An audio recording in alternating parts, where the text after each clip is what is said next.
Shalom jemaat Tuhan, mari kita tinggikan dan muliakan Tuhan. Yes. Biarlah yang bernapas memuji Tuhan.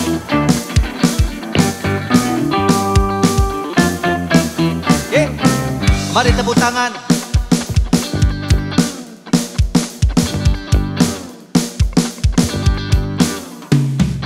Langit dan bumi, pujilah Tuhan, sebab Dia ciptakan semuanya.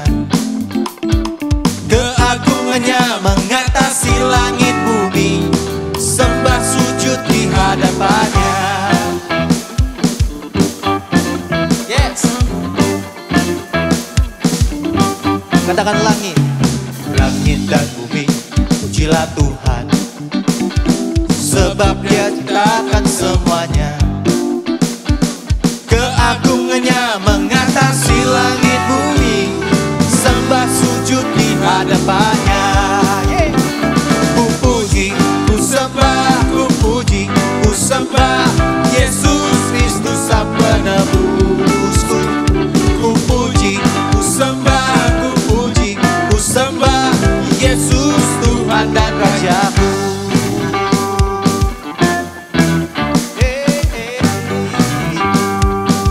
Langit dan bumi, langit dan bumi, pujilah Tuhan, sebab Dia ciptakan semuanya.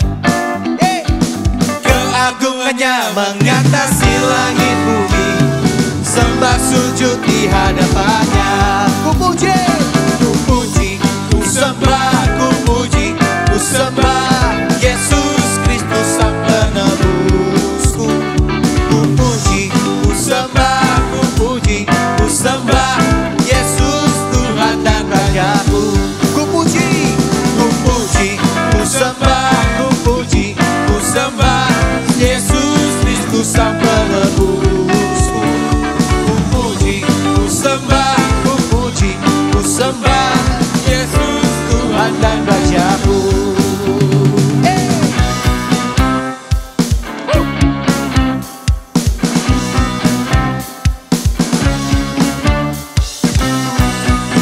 Semuanya bersuka cita.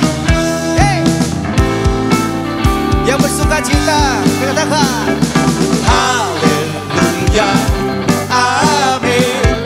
Haleluya, amin. Haleluya, amin. Haleluya, amin. Lagi dong. Haleluya, amin. Haleluya, amin. Haleluya, amin. Haleluya, amin. Lebih lagi. Haleluya, amin. Haleluya, amin. Haleluya, amin.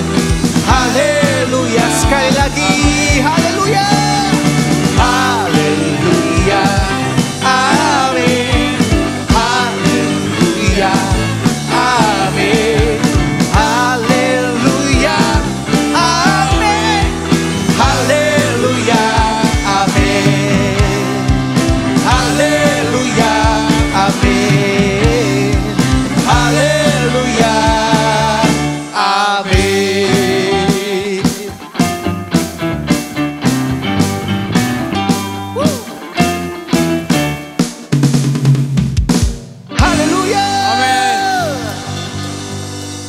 Haleluya, kita semuanya umat pilihan Tuhan yang dipilih dan dikuduskan.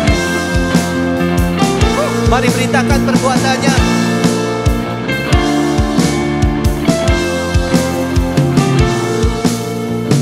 Kita dipilih dan dikuduskan untuk memberitakan perbuatannya. Sekarang saatnya bangkit nyatakan, Yesuslah Raja pemenang. Untuk selamanya Dia berkuasa, telah diberikan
Kami sungguh bersyukur buat berkat kemurahan Tuhan yang sudah Tuhan berikan dalam hidup kami.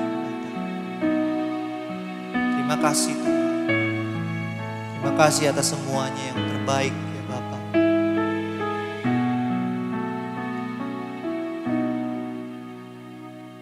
Kau hiasi kehidupanku dengan kemurahan-Mu. Kau rancangkan masa depanku penuh dengan harapan. Aku ada saat ini, semuanya karena kasih-Mu. Aku hidup hari ini, semua berkat kemurahan-Mu. Terima kasih Yesus, Engkau sangat baik, teramat baik bagiku.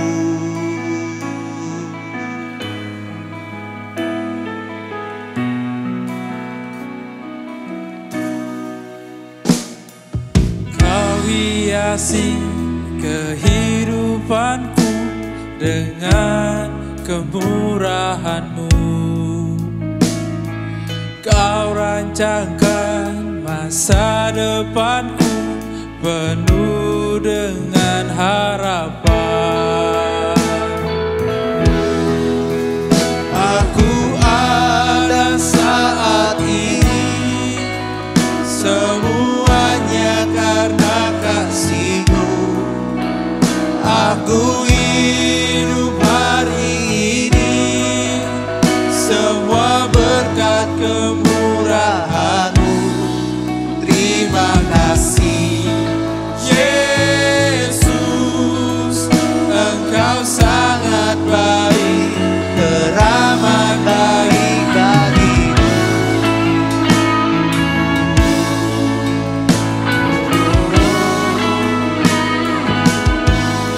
Teramat baik bagiku.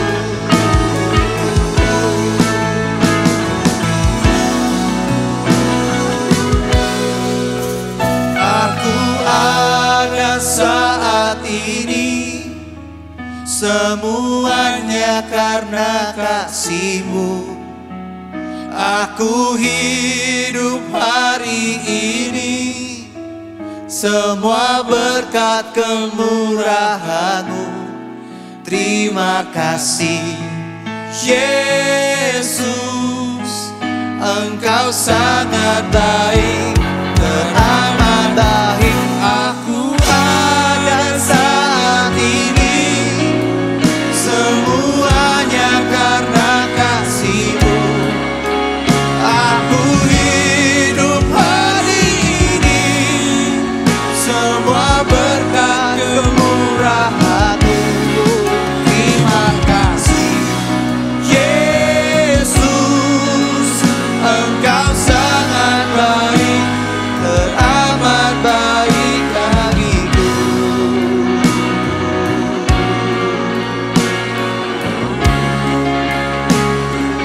Oh, sungguh baik Kau Tuhan,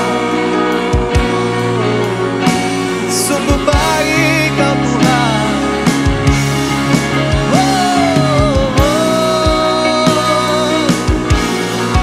Engkau sangat baik. Aku memuji-Mu Tuhan, aku menyembah-Mu Tuhan. Terima kasih buat anugerah-Mu.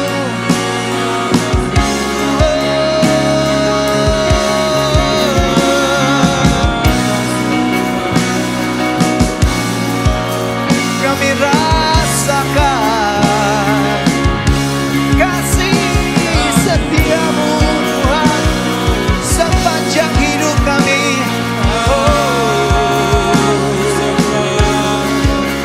Kau layak ditinggikan, layak diagungkan.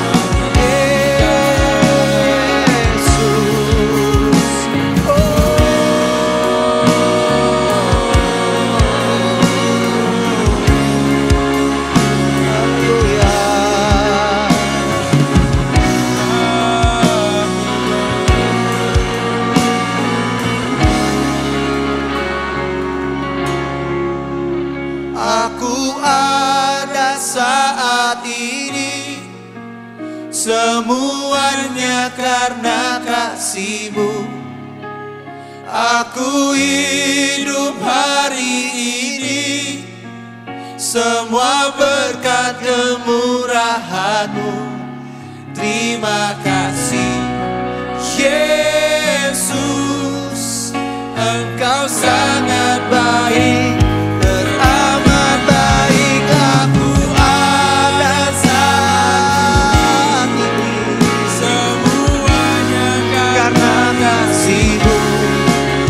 Aku hidup hari ini, semua berkat kemurahan-Mu. Terima kasih Yesus, Engkau sangat baik, teramat baik. Terima kasih Yesus, Engkau sangat baik, teramat baik bagiku.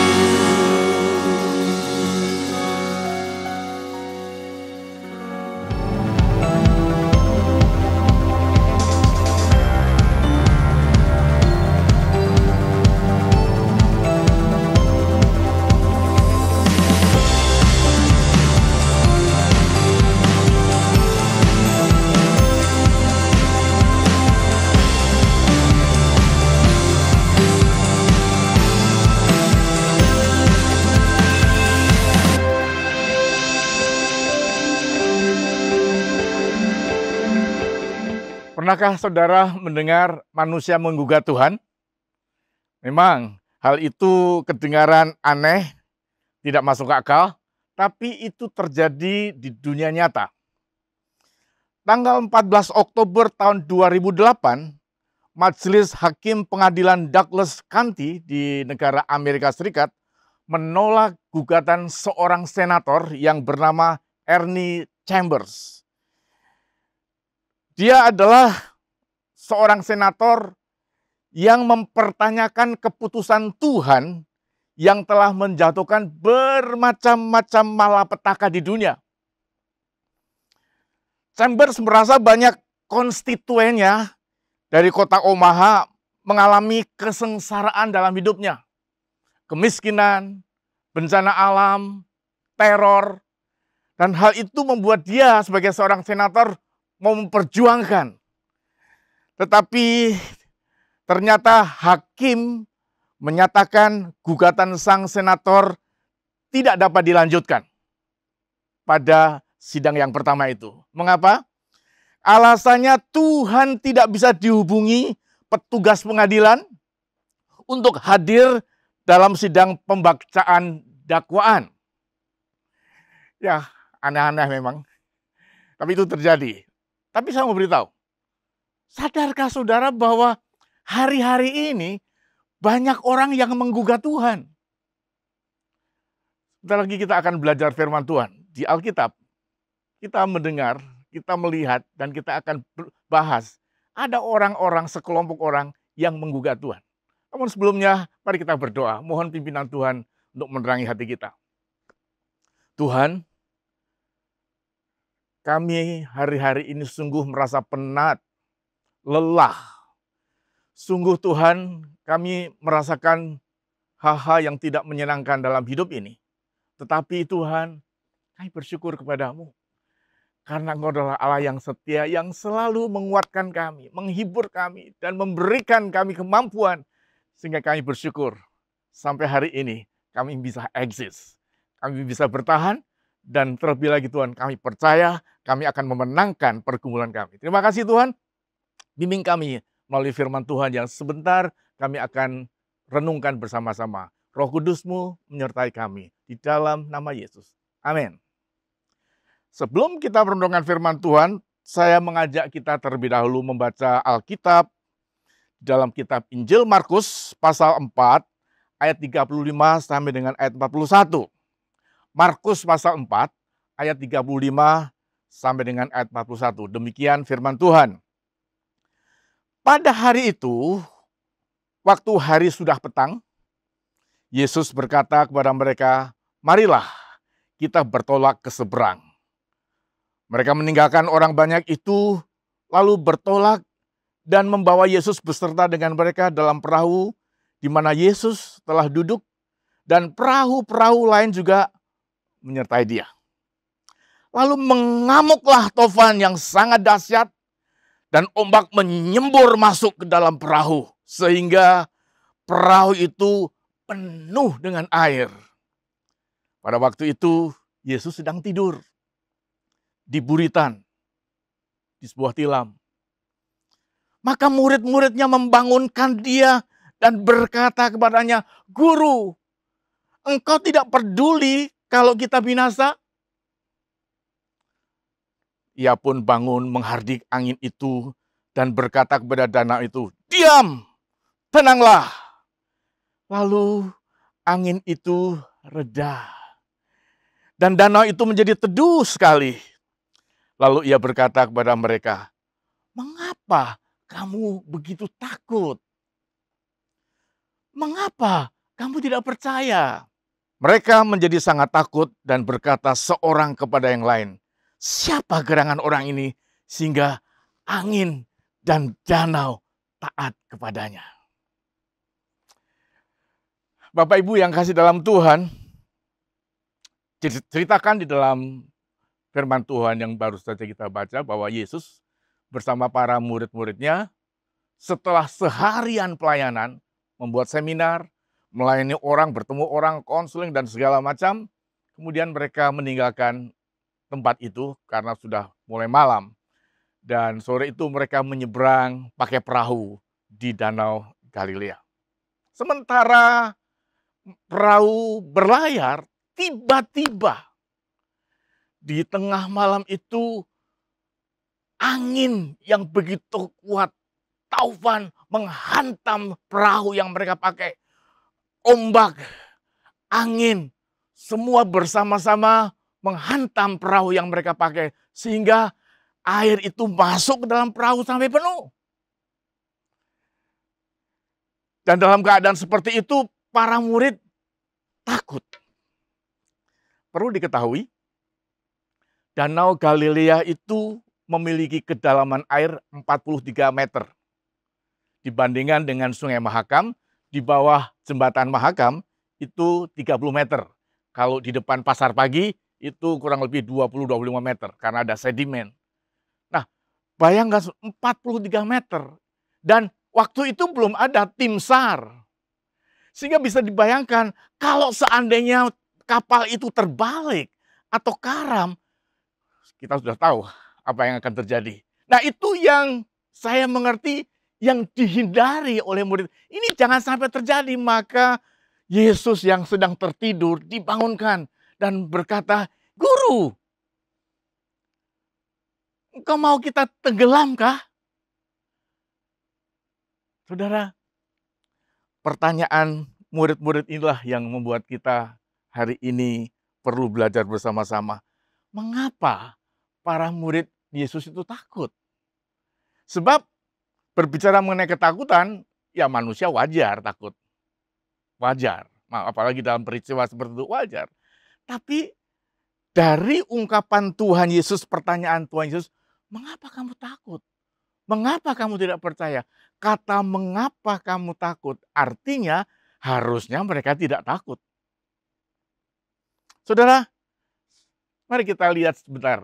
Mengapa sih para murid takut? Saya mau minta pendapat saudara. Menurut saudara kira-kira murid-murid itu ketakutan kenapa coba? Tolong kasih jawaban. Mungkin saudara mengatakan, "Iya takut karena angin ribut." Bukan. Mereka takut bukan karena angin ribut. Mungkin ada yang berkata, murid-murid takut karena mereka nggak ada iman. Bukan itu penyebab utamanya. Itu akibat aja. Atau mungkin sudah berkata, ya maklum aja lah mereka takut. Habis perahu mereka udah penuh dengan air, gimana nggak takut? Bukan. Bukan karena perahu itu penuh dengan air mereka takut. Sudah tahu apa alasannya mereka takut?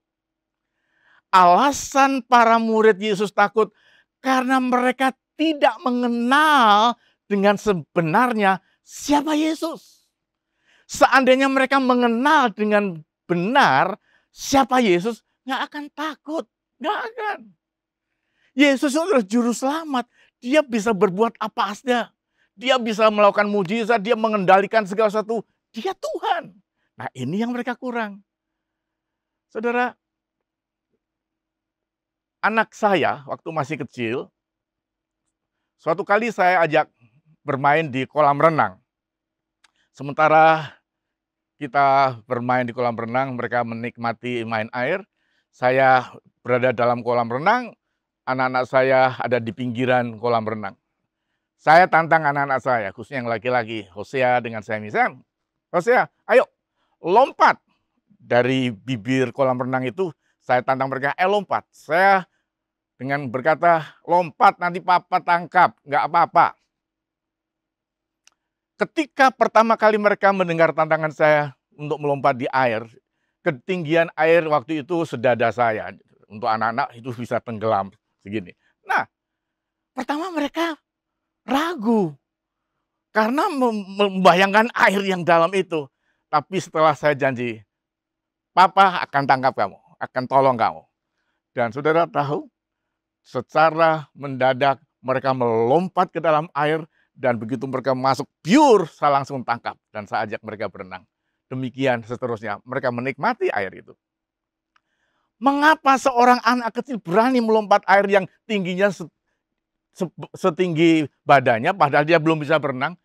Karena anak saya percaya ada saya di situ, dan saya bisa berenang, dan saya bisa menyelamatkan mereka.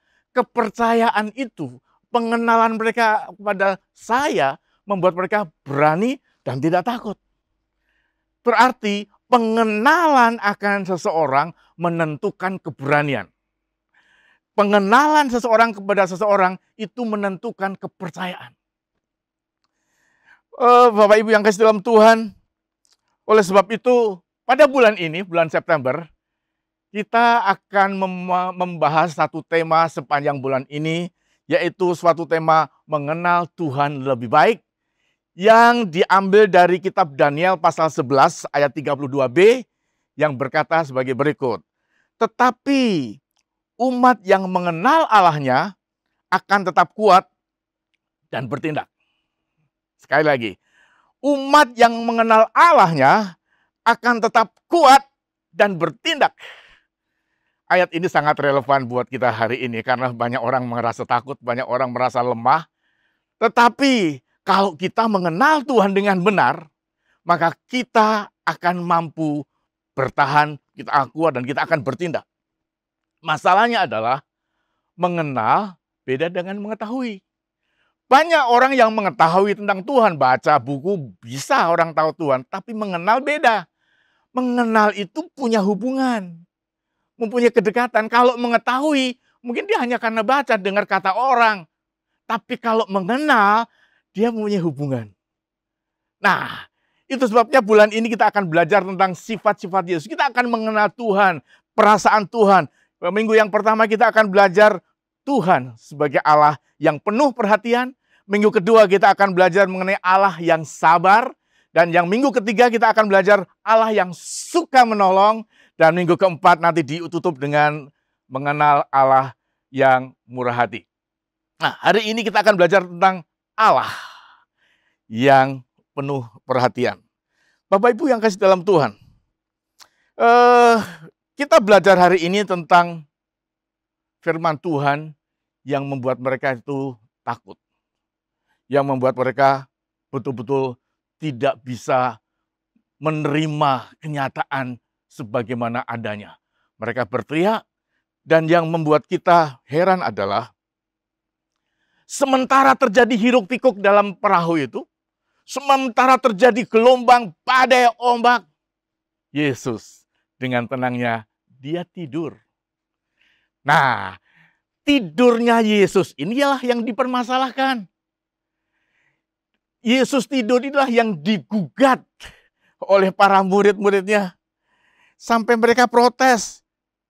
Mengapa Tuhan membiarkan kami binasa? Mengapa? Saudara yang kasih dalam Tuhan, tidurnya Yesus di dalam perahu sementara ombak besar, gelombang besar, itu oleh para murid ditafsirkan sebagai Yesus tidak peduli. Mereka menilai, Yesus ini kayaknya nggak peduli sama kita. Dan itu ketahuan waktu dia berkata, Tuhan, tidak pedulikah Tuhan guru kepada kami? Tuhan membiarkan kami binasa?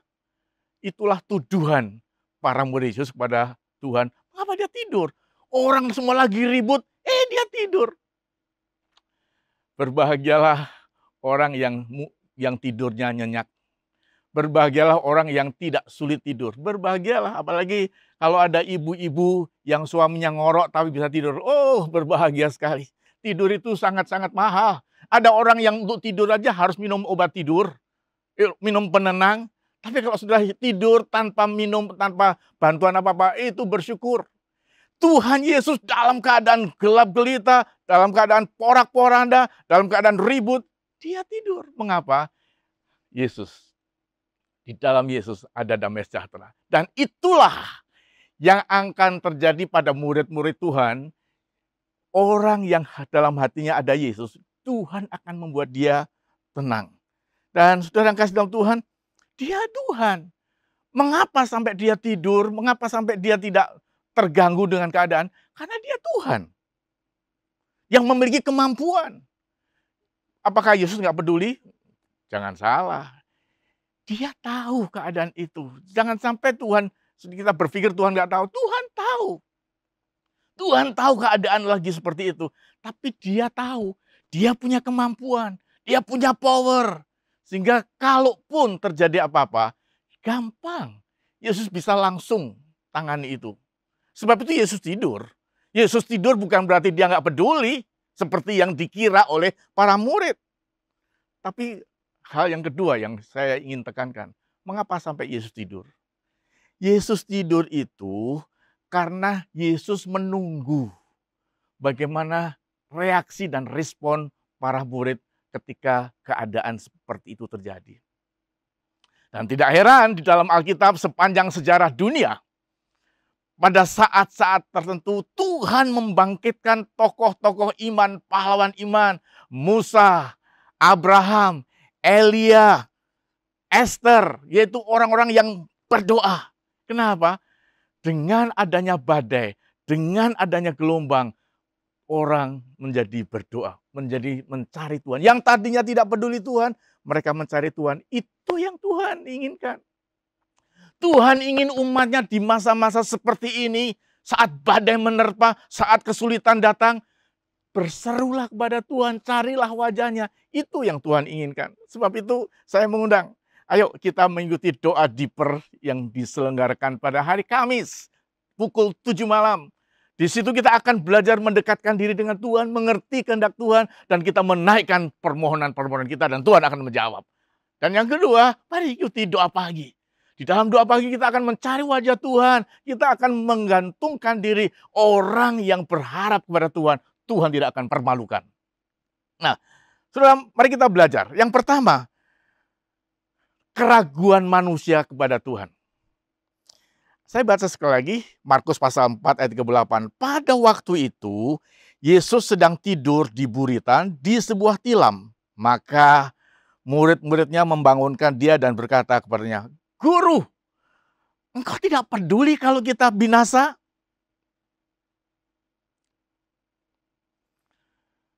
Perkataan ini, engkau tidak peduli kalau kita binasa, kata engkau tidak peduli itu menunjukkan bahwa mereka itu meragukan Tuhan. Hari-hari ini banyak orang yang mulai meragukan Tuhan dengan banyaknya masalah dan panjangnya pandemi yang tidak segera berakhir. Banyak orang yang berdoa, tapi doanya kok sepertinya tidak segera dijawab oleh Tuhan. Udah berlama-lama berkali-kali berdoa, kok nggak melihat jawaban? Dalam hatinya berkata, Tuhan, sampai kapan pandemi ini akan berakhir? Banyak orang menggugat Tuhan. Tuhan, sampai kapan aku akan terlepas? Sampai kapan kesulitan ini lepas daripadaku? Bahkan ada orang yang bertanya, Tuhan, mengapa orang benar, orang yang ikut Tuhan, orang yang cinta Tuhan, ikut menderita? Katanya Tuhan akan membuat beda orang yang ikut Tuhan. Ditambah lagi, orang bertanya kepada Tuhan, menggugah Tuhan. Tuhan, kalau Tuhan itu adil, mengapa orang jahat kau buat enak hidupnya, sementara orang yang hidupnya baik-baik, manis, dengar sama Tuhan, kok hidupnya menderita? Kok berbanding terbalik? Bukannya seharusnya terbalik. Orang yang dekat dengan Tuhan, yang hidupnya baik itu hidupnya mapan, tenang, sentosa. Dan orang yang tidak percaya Tuhan harusnya dibuat Tuhan gelisah. Tapi ini terjadi terbalik. Ada orang yang melihat orang yang jahat itu justru enak hidupnya. Sementara orang yang tiap hari ke gereja, tiap hari berdoa, susah hidupnya. Itulah manusia menggugah Tuhan. Hari ini banyak orang yang menggugah Tuhan sama seperti murid-murid Yesus. Saudara, saya ingin beritahu, itulah ketidakpercayaan umat manusia karena mereka tidak mengenal siapa Tuhan yang sebenarnya. Nah, mari kita melihat siapa sih Tuhan itu. Mari kita belajar mengenal Tuhan lebih dalam. Siapa Tuhan itu? Mengenal Tuhan sebagai pribadi yang peduli. Pertama, Tuhan itu menghargai manusia. Matius pasal 10 ayat 29 dan sampai 31. Bukankah burung pipit dijual 2 ekor seduit? Namun, seekor pun daripadanya tidak akan jatuh ke bumi di luar kehendak Bapamu. Dan kamu, rambut kepalamu pun terhitung semuanya. Sebab itu, janganlah kamu takut. Karena kamu lebih berharga daripada banyak burung pipit. Saya bersyukur menemukan ayat ini. Ayat ini mengatakan bahwa burung pipit yang murah itu pun tidak akan jatuh ke bumi, ke tanah, kalau Tuhan nggak menghendaki. Saudara bisa ngerti maksudnya? Artinya begini, makhluk Tuhan yang murah aja, itu dijagai Tuhan, dilindungi Tuhan. Apalagi manusia. Manusia itu makhluk yang tertinggi dibanding ciptaan-ciptaan lain di bumi. Pastilah Tuhan akan pelihara, pasti Tuhan akan lindungi. Itulah penghargaan Tuhan kepada manusia. Di dalam cerita domba yang terhilang, di sana dikatakan seorang gembala memiliki 100 domba, tapi yang satu hilang. Saudara tahu apa yang dibuat oleh gembala itu? Dia tinggalkan yang 99 dan mencari yang satu di semak-semak, di jurang-jurang, dicari. Loh, apa sih gunanya satu dibanding 99? Kan hilang satu nggak ada artinya lah, masih ada 99. Itu manusia. Tapi Tuhan tidak. Tuhan itu menghargai setiap makhluk. Tuhan menghargai. Kalau makhluk domba saja Tuhan hargai, Tuhan cintai, Tuhan cari. Apalagi manusia. Saudara, manusia berharga di hadapan Tuhan. Dan satu lagi ayat yang kita baca tadi, sehelai rambut manusia itu dihitung oleh Tuhan. Jadi, kalau Tuhan tidak mengizinkan, kita nggak akan jadi botak. Kita nggak akan kehabisan rambut kalau Tuhan tidak mengizinkan. Tuhan menghitung semua rambut. Tuhan tahu rambut kita berapa. Apakah sudah ada teknologi, alat yang bisa menghitung berapa jumlah rambut? Saya belum pernah mendengar.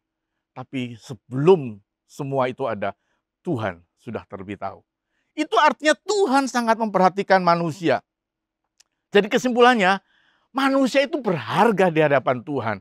Harga manusia itu bukan karena penilaian orang. Nah, kebanyakan manusia itu merasa dirinya berharga karena banyak orang follower, banyak yang like. Artinya harga diri orang itu berdasarkan penilaian orang. Itu pengertian yang salah. Tuhan tidak. Harga diri seseorang itu tergantung kepada Tuhan dan Tuhan sangat menghargai. Kalau kita bergantung pada orang, coba perhatikan pada waktu Tuhan Yesus hidup. Suatu saat menjelang Yesus disalib, Yesus diarak masuk ke Yerusalem. Waduh, rakyat Yerusalem waktu itu berbondong-bondong menyambut Yesus dan bersorak-sorak dengan mengatakan, Hosana, mubaraklah, diberkatilah orang yang datang dalam nama Tuhan. Apa yang terjadi? Tidak berapa lama kemudian, orang yang sama, di kota yang sama, salibkan dia, salibkan dia. Kok berubah? Manusia mudah berubah, tapi kalau Tuhan tidak berubah. Sebab itu Tuhan sangat menghargai. Yang kedua, Tuhan menyelamatkan dan menutupi kekurangan. Matius pasal 4 ayat 39. Ia pun bangun, menghardik angin itu dan berkata kepada danau itu, diam, tenanglah. Lalu angin itu reda dan danau itu menjadi teduh sekali. Saudara, kalau mau dibilang kecewa, Yesus kecewa. Kalau dibilang nggak puas, Yesus nggak puas. Kenapa? Murid-murid itu sudah diajar sekian lama, masih belum mengenal dia. Sampai itu terjadi, mereka nggak percaya Yesus. Dalam hati Yesus kecewa. Tapi hebatnya Yesus, karena dia tuh peduli. Karena dia mengasihi manusia, di dalam kekecewaannya pun, dia tetap menyelamatkan manusia. Ketika perahu digoncang, Yesus langsung menghardik. Yesus langsung membuat teduh, diam dan tenang. Dan saat itu pula, ombak, air menjadi tenang. Saya akan bacakan kitab Mazmur 103 ayat 8-11. Tuhan adalah penyayang dan pengasih, panjang sabar dan berlimpah kasih setia. Tidak selalu ia menuntut, dan tidak untuk selama-lamanya ia mendendam. Tidak dilakukannya kepada kita setimpal dengan dosa kita, dan tidak dibalasnya kepada kita setimpal dengan kesalahannya. Tetapi setinggi langit di atas bumi, demikian besarnya kasih setianya atas orang-orang yang takut akan dia. Sejauh timur dan barat, demikian dijauhkannya daripada kita pelanggaran kita. Hal yang menarik dari ayat ini adalah, Tuhan tidak melakukan setimpal dengan dosa kita. Ayat 10, tidak dilakukannya kepada kita setimpal dengan dosa kita. Artinya begini, kemurahan hati Tuhan, sifat Tuhan yang murah hati itu, sehingga dia tidak memberi kita seperti yang seharusnya. Saya ulang lagi. Karena Tuhan murah hati, maka dia tidak memberi kepada kita seperti yang seharusnya. Apa maksudnya? Mungkin agak membingungkan. Maksudnya begini Bapak Ibu. Kita ini orang berdosa kan? Harusnya orang berdosa dihukum. Tapi kan kita tidak menerima hukuman seperti yang seharusnya. Seharusnya kita dihukum, tapi kita tidak dihukum. Itulah kemurahan hati Allah. Tuhan itu murah hati. Yang harusnya dihukum, kita nggak dihukum. Yang kedua, Tuhan itu penuh anugerah.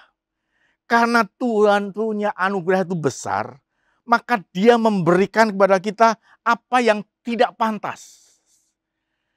Tuhan memberikan kepada kita apa yang tidak pantas untuk kita terima. Apa maksudnya? Apa yang tidak pantas? Saudara, kita sebagai orang berdosa, sebagai orang yang punya banyak kesalahan, nggak pantas loh kita menerima keselamatan, menerima pengampunan, menerima berkat Tuhan, diangkat menjadi anaknya, bisa bersekutu dengan Tuhan. Itu nggak pantas. Kenapa nggak pantas? Kita ini orang berdosa. Kita orang jahat. Tapi kenapa Tuhan memberikan itu? Itulah anugerah. Karena Tuhan bermurah hati. Kepedulian Tuhan membuat kita bisa menikmati anugerah. Dan yang ketiga, kepedulian Allah, sifat Allah bisa kita lihat bahwa Allah itu memenuhi kebutuhan manusia. Markus pasal 4 ayat 39. Ia bangun, menghardik angin itu dan berkata kepada danau, diam, tenanglah. Lalu angin itu reda dan danau itu menjadi teduh sekali. Akhirnya Tuhan Yesus, karena dia baik, dia perhatikan, dia peduli, maka Tuhan Yesus membawa murid-muridnya melewati badai. Tuhan Yesus memberikan mereka ketenangan. Tuhan Yesus memberikan mereka keselamatan. Saya mau beritahu Bapak Ibu yang kasih dalam Tuhan. Tuhan itu adalah Allah yang peduli. Dia memberikan kepada kita apa yang menjadi kebutuhan kita. Dan kebutuhan kita bisa beda-beda. Ada orang yang butuh ketenangan dalam hati. Ada orang butuh kesembuhan. Tuhan akan beri kesembuhan. Ada orang yang perlu perlindungan karena terancam. Tuhan akan memprotek saudara. Ada orang yang perlu ekonomi dibangkitkan, ada terobosan. Tuhan akan membuka jalan. Sebab Tuhan kita itu peduli. Dia tahu pergumulan kita. Sebab itu sebagai kesimpulan terakhir, Allah kita adalah Allah yang peduli.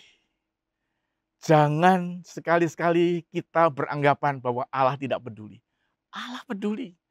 Kalau toh Tuhan tidur, kalau toh jawaban belum datang, itu bukan karena Allah tidak peduli. Dia ingin kita mencari Dia. Dia mampu, Dia bisa. Yang kedua, kesimpulan yang kita perlu ambil dari cerita ini adalah, mari kita menyerahkan diri kepada Yesus.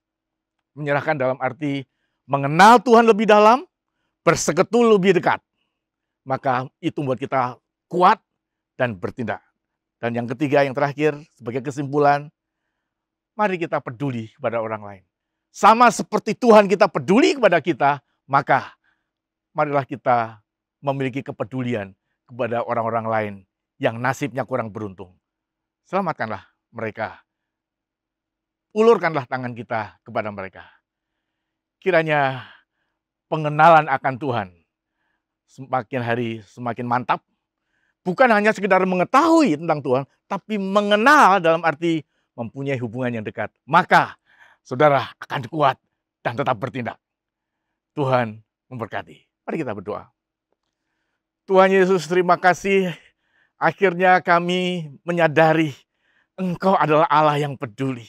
Engkau Allah yang memiliki perhatian kepada kami manusia. Kami bukan siapa-siapa, tapi Engkau perhatikan, Engkau pelihara, Engkau jaga, bahkan Engkau cari kami pada waktu kami tersesat. Terima kasih Tuhan. Kami tidak akan takut lagi Tuhan. Apapun yang terjadi, kami tetap akan berdiri teguh. Karena kami mengenal Engkau. Ajar kami Tuhan untuk membangun relasi yang lebih intim denganmu. Supaya pengenalan kami akan Tuhan membuat kami lebih kuat lagi. Dan ajar kami Tuhan. Sama seperti Engkau peduli, kami juga menjadi anak-anak Tuhan yang peduli kepada sesama kami. Terima kasih Bapa. Kepada jemaat-Mu Tuhan yang saat ini memiliki kebutuhan-kebutuhan khusus. Bagi mereka Tuhan yang memberikan rasa aman, Tuhan jamah, Tuhan tenangkan dan Tuhan berikan pengayoman supaya Roh Kudus turun dalam hati mereka dan membuat mereka merasa tenang. Buat jemaat-Mu yang saat ini sedang istirahat karena sakit, Tuhan tangan-Mu yang ajaib turun dan menjamah kepada mereka yang saat ini sedang sakit. Di dalam nama Yesus, bilur Kristus menyembuhkan. Dan kami juga berdoa ya Tuhan, kepada mereka yang sedang mengalami kegelisahan faktor ekonomi. Tuhan, kalau Engkau pernah memberikan 5.000 orang yang lapar dengan makanan yang cukup dan melimpah, hari ini Tuhan, Engkau akan memberikan kecukupan kepada saudara-saudara kami yang terkena dampak ekonomi karena COVID ini. Di dalam nama Yesus, Engkau buka jalan, Engkau berikan kekuatan, Engkau berikan hikmat, sehingga jemaat-Mu, anak-anak-Mu akan bangkit secara ekonomi dan menjadi anak-anak Tuhan yang kuat di masa-masa pandemi ini. Terima kasih Bapak. Kami bersyukur untuk semuanya di dalam nama Yesus. Amin. Tuhan berkati. Bapak, Ibu, saudara-saudari sekalian, mari kita menyiapkan hati kita untuk menerima perjamuan kudus pada hari ini. Saya percaya lewat perjamuan kudus ini mengingatkan kita kembali betapa Tuhan sangat mengasihi kita. Mari kita berdoa bersama-sama sebelum kita memakan tubuh dan meminum darah Tuhan. Mari kita berdoa. Bapa di sorga, kami bersyukur sebab Engkau Tuhan yang baik dalam hidup kami. Terima kasih untuk anugerah-Mu. Terima kasih untuk kesetiaan-Mu. Dan kami bersyukur karena Tuhan mengorbankan diri-Mu kepada kami. Dan kami percaya lewat pengorbanan-Mu di atas kayu salib, membawa kami lebih dekat kepada Tuhan. Terima kasih Tuhan, berkati semua anak-anak-Mu yang mengikuti perjamuan kudus pada hari ini. Kami percaya lewat perjamuan kudus kami diberkati oleh Tuhan. Yang sakit Tuhan sembuhkan, sehingga semua hidup kami memuliakan-Mu. Di dalam nama Yesus Tuhan kami berdoa. Amin. Bapak Ibu, mari kita angkat roti di tangan kanan kita. Ini melambangkan tubuh Tuhan kita. Dan waktu dia pecah-pecahkan tubuhnya, dia berikan kepada murid-muridnya dan juga kepada kita semua. Itu artinya kita menyatu dengan Tuhan. Dan kita juga menyatu dengan orang-orang yang percaya kepada Dia. Saya percaya ketika kita menyatu dengan Tuhan kita Yesus Kristus, maka kita akan mengalami kekuatan yang baru hari ini. Saudara yang lemah, terima dengan iman. Ketika engkau memakan tubuh Tuhan, engkau akan dikuatkan kembali. Mari kita makan bersama-sama dengan sukacita di dalam nama Yesus Tuhan.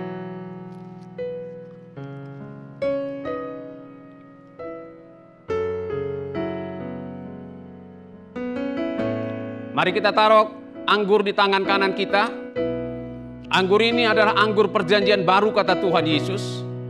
Dan perbuatlah ini setiap kali kamu melakukannya untuk memperingati akan aku kata Tuhan.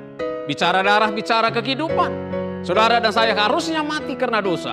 Tapi dengan pengorbanan Yesus di atas kayu salib, darahnya dicurahkan bagi kita. Dan kita semuanya dibebaskan dari dosa. Dan kita bisa bertemu dengan Dia. Kita bisa bersukacita bersama-sama dengan Dia lewat pengorbanannya. Mari kita minum darah Tuhan bersama-sama dengan penuh syukur dan sukacita di dalam nama Yesus Tuhan.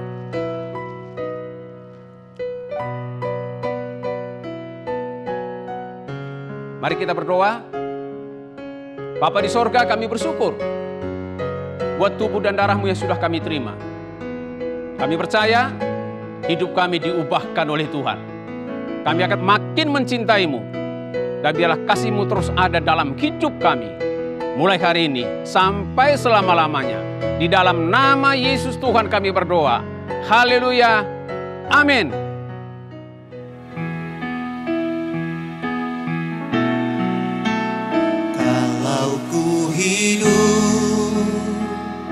Ku hidup bagimu, hatiku tetap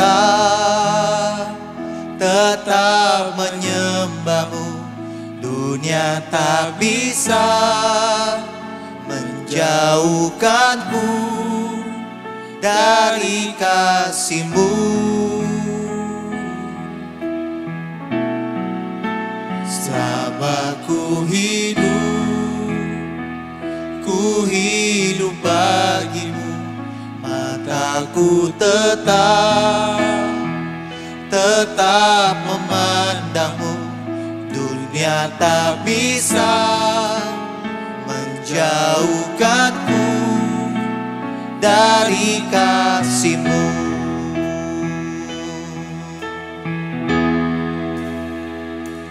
Yesus, Kau kebenaran yang menyelamatkanku. Kau memberikanku hidup dan pengharapan.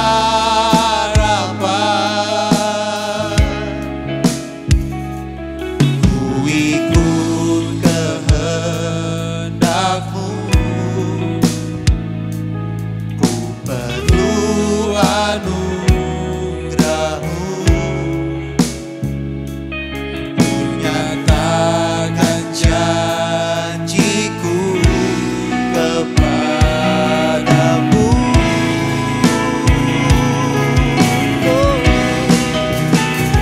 Kalau ku hidup bagimu, hatiku tetap menyembahmu. Dunia tak bisa menjauhkanku dari kasih-Mu. Selama ku hidup